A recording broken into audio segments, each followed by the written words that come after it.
మాతృపై సంతతి కొరకై అహోరాత్రములు తపస్సు చేసే కేసరి కుల సతి కడుపు పట్టగా జనించినాడొక అసమాన బలోద్ధతుడు సంయుతుడు అంజనాసుతుడు పవననందనుడు.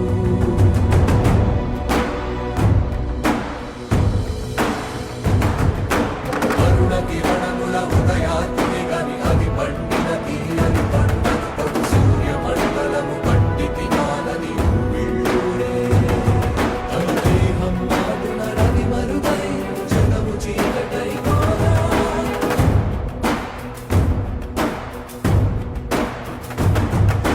అది అమరేంద్రుడు గమనించి తన ఐరావతమది రోడించి ఆంజనేయుని సమీపించి తన వజ్రాయుధమును విసరగా అది పవననందనుని హనుముని తాకా చిందిన రక్త బిందువే విద్యుద్వేగంతో ధరణి స్థలి వంద కడలిలో చచ్చి